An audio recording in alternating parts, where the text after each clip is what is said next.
Administration will update the board on the development of the district's 2016-17 budget. This item provides an opportunity for the board's information and discussion.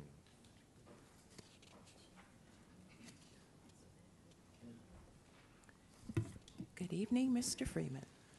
President Arnold, Superintendent Allison, members of the school board. This is a budget report, but it's focused on the health plan. And it's a budget report because we're going to focus on plan information that is relevant to the cost increases that we talked about at the last board meeting. Does everyone have the copy of the printout? As you'll recall, a couple weeks ago at the board meeting, we talked about cost increases, and I identified a $6 to $12 million cost increase for the reserves for the health insurance plan. And I wanted to spend a little bit of time talking about why we're looking at that, and indicate that the reserves in our health insurance plan really guarantee the financial stability of that plan. If we were to turn off our health insurance plan, we will still have approximately 3 months of claims that we will have to pay. So our efforts are to have enough reserves on hand that if that were to happen, that we would be able to pay out the claims without defaulting on that or without having to pull money out of the general fund to be able to do it. And we could be paying this directly out of the general fund, but it would be a real nightmare for our budget to have to deal with all the volatility that you'll see in a health insurance plan. So that's another reason why we need to keep the insurance or the reserves at a proper level. The other thing that's been happening just basically over the last 2 years is the rapid decline of those reserves, and I have some data later on in the presentation that'll kind of show that. So what we're going to kind of take a quick walk through is some of the history of the self-insurance plan. And first of all, I'll probably say this in different ways throughout here, but a self-insurance plan that's managed, planned, and run properly is much more highly efficient in terms of delivering that benefit to our employees at an economic and efficient financial means. So the fact that we've been doing this since 1981 is credit to the school district for being able to work on to make this management work. As you can see on this slide, that it started clear back in 1981 with 5 of the 6 school district employee groups, and then in 1988 the teachers came on board, and then in 1991 those 2 plans merged together to become a single plan. Since between 1991 and 2005, Blue Cross Blue Shield was actually the third-party administrator. And then in 2000, and claims were getting out of control, and so they made a switch to Cigna as the third-party administrator to try and help corral some of the cost factors that were driving it. Cigna did not own their own network, meaning that when they came in, they contracted with another company, another third-party group, to go out and negotiate contracts with the doctors and the hospitals.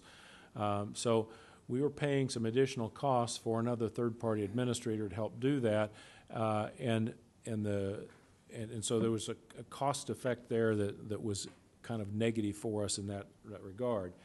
During this time period, the board was contributing $510 per month to the plan per employee, and there was 2 plans, a regular plan that most people had, and then a buy-up plan which gave employees the opportunity to pay a small premium, but then to have lower out-of-pocket, lower deductibles and that sort of thing. Well, what happened was that buy-up plan became adverse selection for us, meaning that it drove our costs up because people who were heavily using the plan took that plan, but the revenues coming in from their premiums weren't enough to support it. During that time period, the reserves dropped to about $3 million. Now, I mentioned the reserves earlier and needing 3 months. We're currently spending somewhere between $4 and $5 million a month on health insurance claims. So $3 million, even back then when it was probably lower than that, the plan was in jeopardy of not being viable anymore. So 2007 to 2012, we went to Coventry as our third-party administrator. They do have a proprietary network. They actually went out and did their own contracts, and I think probably because Wichita was the client, and we have 6,000 employees that we're insuring, they got some very substantial discounts, and we've been told that these are probably some of the best discounts on health insurance claims in the state. And at that same time, the board increased the contribution from $510 to $590, and in about a 3-year time period in there, also transferred about $8.8 million into the fund just to be able to get the health insurance reserves up to a better place for us to be able to operate the plan. They eliminated the buy-up, as you can see, and made some plan changes, and they instituted the wellness program. Again, good planning on the part of the people running the plan at that time to help drive down the expenses, the claims that we were incurring. Huge benefit to the district. I just have to point out where credit's due is it's about the time that the district hired Shannon Crystal to come in and begin to help us turn around our benefits. And with her leadership and look at this, we were able to make some substantial changes in our program. And the wellness program went through a progression that you'll see here up on the screen. But basically, the wellness program is designed to keep our employees healthier. And right now, wellness credits, you accumulate wellness credits up to 100 points, and you essentially then you don't pay any premium for the health insurance. And the wellness credits are, you can get your 100 points by going to the doctor once a year and getting some blood work, and get your eyes examined, and having your teeth examined. You do those 3 things, and you've got your wellness points, and you've got premium-free health insurance.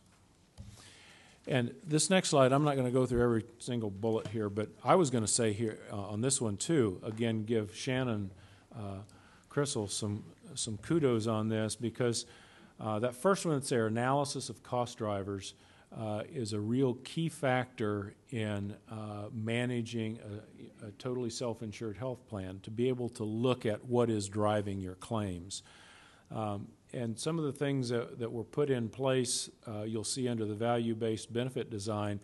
Keep in mind, this was done in 2008, prior to Affordable Care Act, but you will see a lot of these things as being required now in the Affordable Health Care Act as ways to keep your employees healthy. The other thing I'd like to point out on this slide is under the stakeholder collaboration. The Employee Health Advisory Committee is a cross-section of all of the employees in the district. They have really learned about insurance programs and are very knowledgeable about how the plan works, and have been a really great avenue for communication and also for recommendations to the board for how the plan should operate. And as you can see at the bottom, we've actually been honored for a number of years from the Wichita Business Journal. So let's talk a little bit about what was changing in that time frame of 2008 up to 2015. The premiums that were there, you can see listed here, and This is basically if an employee didn't get the wellness credits, they were paying some small premiums, and you see down at the bottom the COBRA rates that are here is a little bit more representative of what premiums would be if we were charging them. Now, COBRA rates are typically about 125% of what an actual rate might be, so these might be a little bit higher than what we might normally see. But as you can tell from this, employees are paying $20 a month per premium, or $50 if they're a tobacco user, or a working spouse is $100 a month. Really starts to show how good a plan this is when you start to compare it to the actual premiums that could be charged. The other thing that happened in 2011 was we created a retiree trust to help at some point in the future pay for the retiree claims. And I've got a graph here that will talk a little bit more about this, but this was created in 2011, and then we started tracking the retiree premiums. The retirees pay premiums into the plan, but it only is about half, but roughly of what their costs are. We subsidize the retiree plan by about $2.7 million per year. That comes out of the reserves, and right now we're just paying those directly out of the reserves. The $10 million was placed in a trust to cover future retiree claims when those reserves started to fall at a low enough level. And I would indicate to you that the EHAC committee has recommended, and we will plan to use half of that trust in this year to pay for retiree claims, again, to help our declining reserves as we move forward. But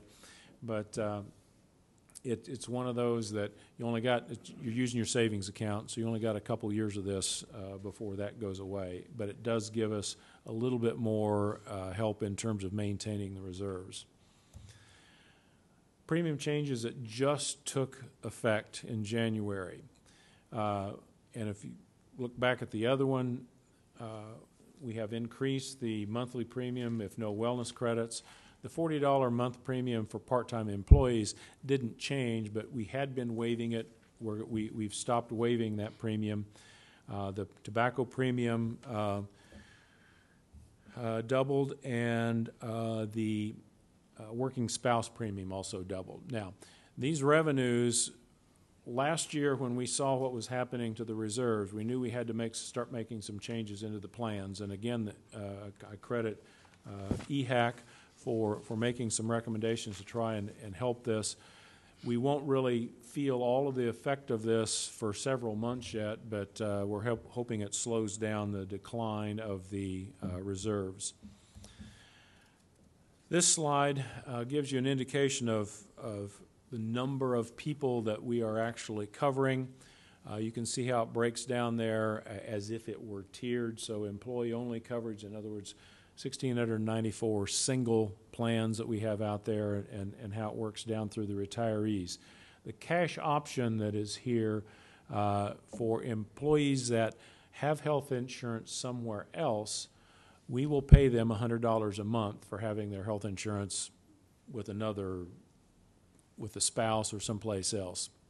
But the one thing I pointed out clear at the bottom here is that employees covered, we have about 6,100 employees actually on our plan. That's how the revenue is generated.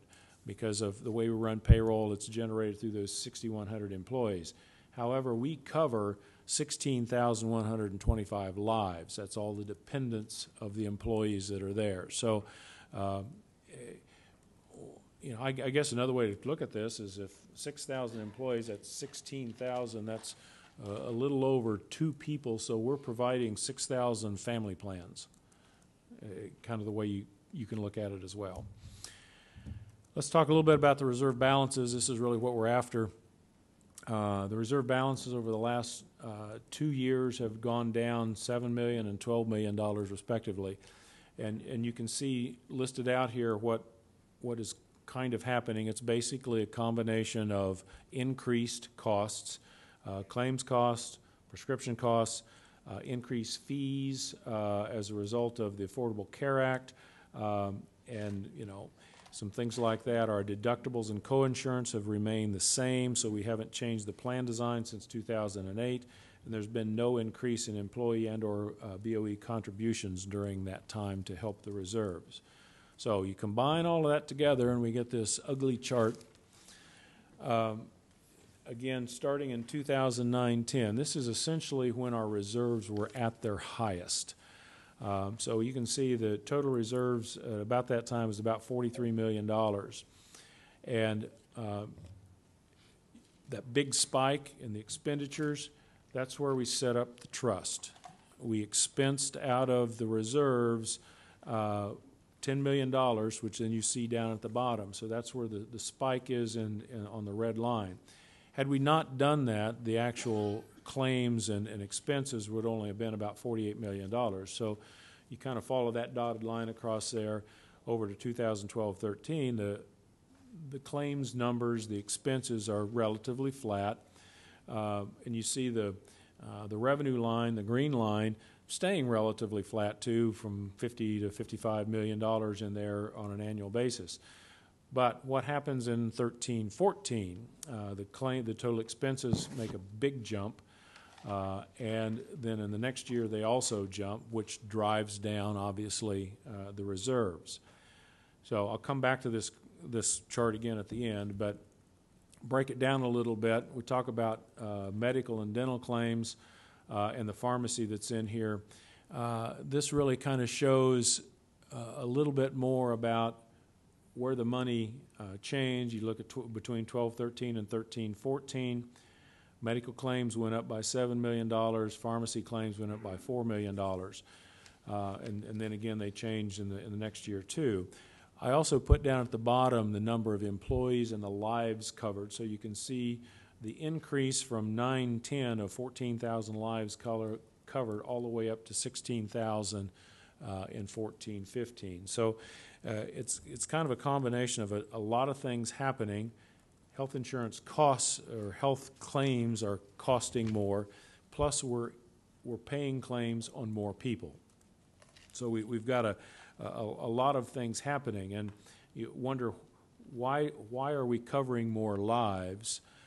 Well, could be a number of factors. The ACA allows now up to age 26 to remain as a dependent, so that's driving up some of those, keeping mom and dad keeping son and daughter in college on their health insurance.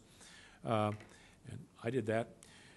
And the other thing is that we also, in the economy in Wichita, we saw a lot of layoffs and a lot of changes in who was being able to get insurance. So we found a lot of spouses and other family members coming onto our plan as a result of that. And one of the other things that's beginning to happen is companies and other school districts are starting to not allow a spouse to be covered on their plan if they have the availability on another plan. So if I had two teachers, for instance, that worked in different school districts, and one district might say that if you have the ability to have health insurance in Wichita, you can't have it in our school district. So some of that has happened. So there's a lot of combination of what's driving up the number of lives covered, along with just the sheer change in our claims data. But claims is not the only expense that we have, and this is a very busy graph, but it does give you all of the expenses that we pay out of that health insurance fund. We do pay some payroll expenses, and you'll see other things that are in there. And the two red circles that I've got on here are kind of anomalies in the expenditures. The first one, that $10 million, that's when we set up the trust. We had to expense it out of the revenues that were there, or the reserves that were there, so it shows up as an expenditure. In 14-15, that $3.3 million is the ACA fee, and it's called a transitional reinsurance fee, and it's levied by the federal government on the employees that we have covered on the plan. We have not paid that yet this year, but we do expect that fee to come down to around $1 million in this fiscal year, so that number will come down somewhat. And this is a fee that's charged to anybody that offers health insurance. You can see there how the claims work as well. But most of the changes that we have been seeing really is the highest percentage of change is really in the pharmacy claims that jumped from, in 2-year time, from $10 million to $16 million. So we've been seeing a lot of that. The revenues, on the other hand, are very flat. As you can see from this chart, the BOE contributions have stayed right about $48 million. The $3 million that's showing up here as individual contributions is primarily retirees, but also those other premiums that we charge for smokers and for spouses and that sort of thing is included in that too. There were a couple of years in here where we did transfer funds from money from some other funds. It was still part of the health insurance. It was just in the wrong spot and came across as a transfer.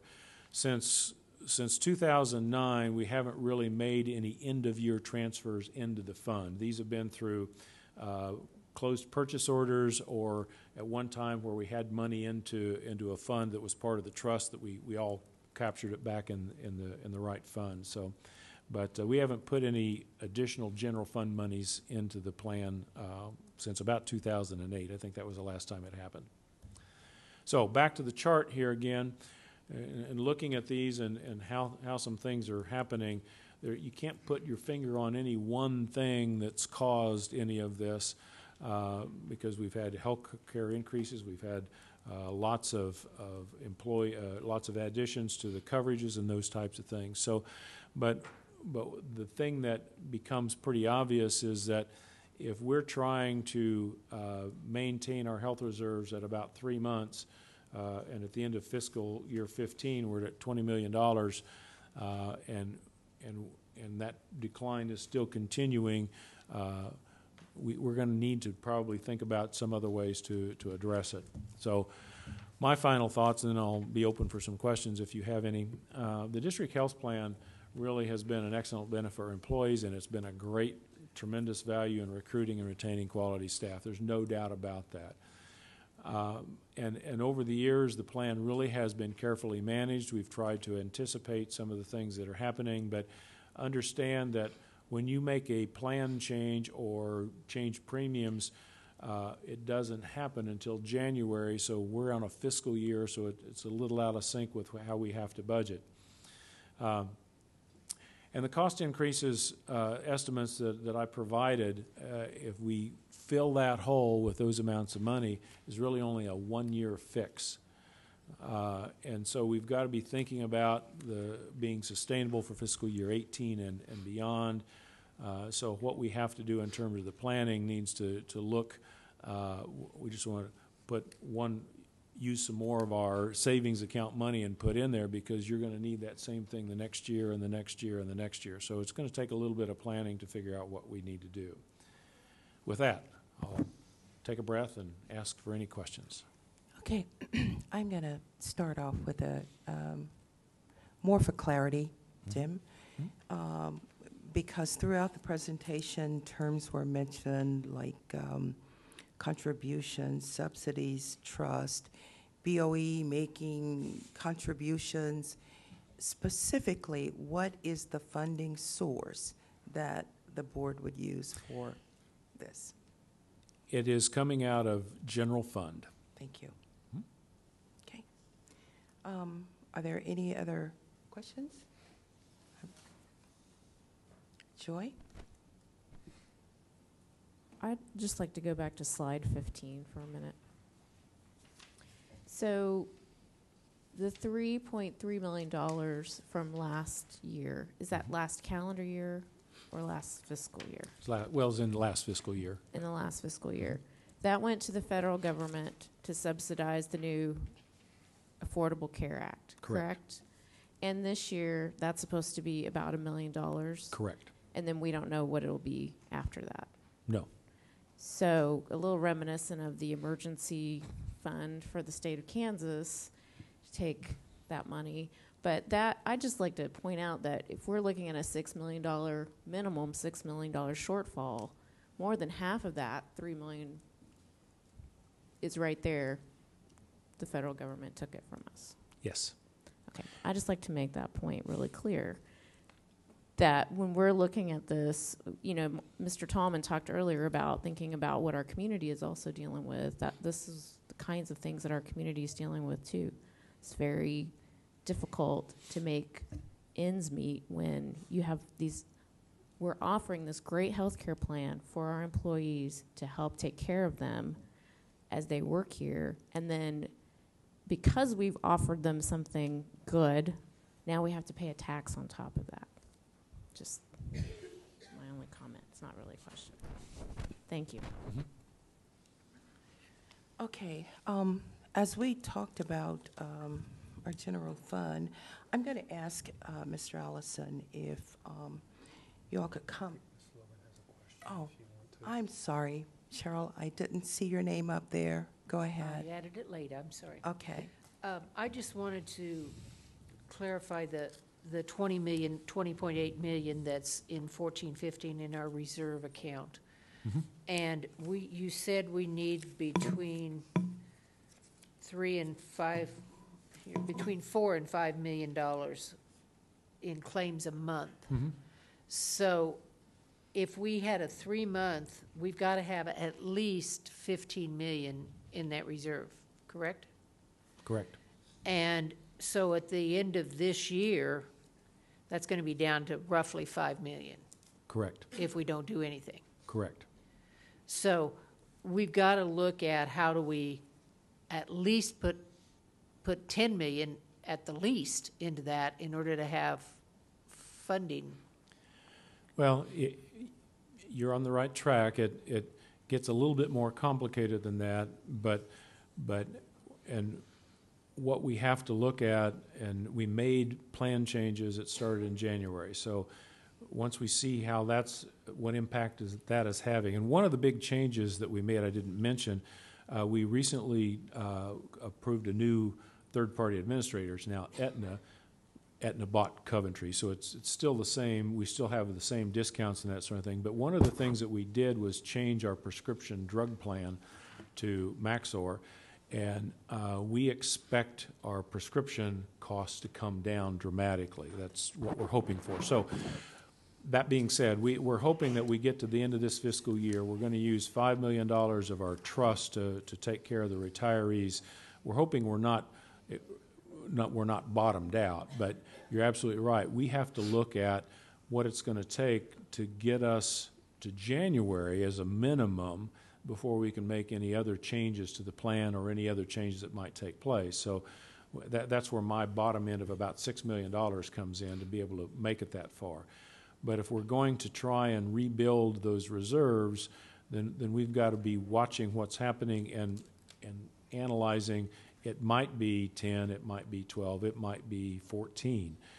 So we're still trying to analyze that. But whatever happens in this next 6 months or 5 months or whatever's left of this fiscal year, we have to be able to adjust as we move forward with what we're trying to plan for next year's budget. So minimum of 6, might be 10, it might be 12. Okay. And the prescription piece, by looking at your chart, it looks like in 2012-13 it was roughly 10 million, almost 11. And then in 13-14 it went up to 14.5 million, and in 14-15 it went up a little over 16 million. So you're thinking our new provider will bring that back down to? We're expecting, we're hoping from the estimates that we got through the RFP for that to come down about $4 million.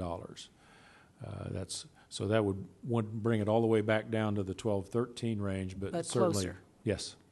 And that's good, because that would give us $4 million that we wouldn't have to take out of the understand too that $4 million savings is going to be spread over actually 2 fiscal years, from January till June, and then in this fiscal year in July to December, because it runs on a calendar year. So it's spread over a couple of fiscal years. Yeah. Right. And prescription is one of those where you see some of the highest growth rates across the country in health plans is around the prescription drug component.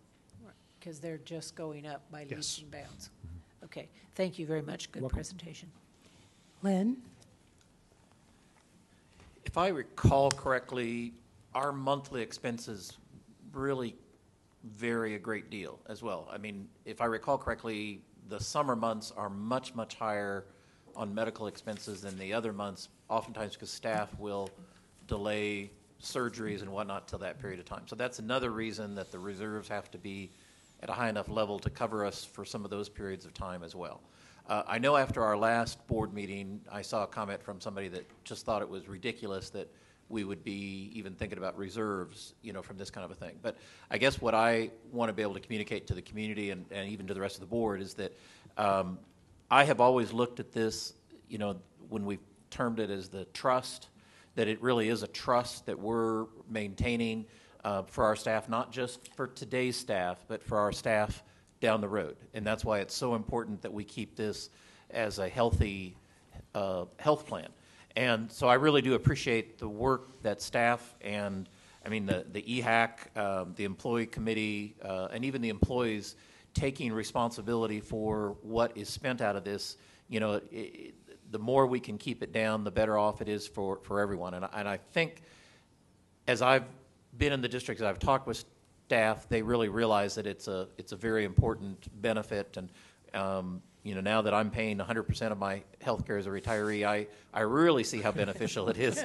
But, you know, and I don't say that, you know, just to be snide. Really, it is a very big expense. Mm-hmm. And so I do appreciate that. And I guess I just want to assure everyone that we want to do everything we can to maintain the health, not just of the plan, but of our employees as well, because that means our healthy employees will work very hard on student achievement and doing what we want to see accomplished in the district. So.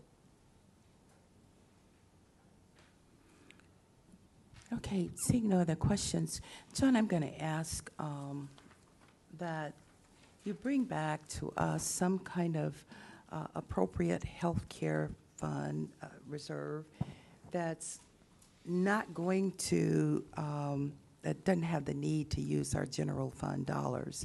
Obviously, since using general fund dollars will require budget cuts in other areas, which will impact our programs. If you could have staff look at developing some kind of presentation to bring back to us on that, I think it would be beneficial. We can do that. You know, when we look at options that are available to us, we're somewhat limited in just a couple different ways in which to be able to impact the reserve if it doesn't include the general fund dollars. So we will do that and come back to you with what some of those options would look like. Okay. All right. Thank you. Thank you. Good job. Mike, we're ready for our next.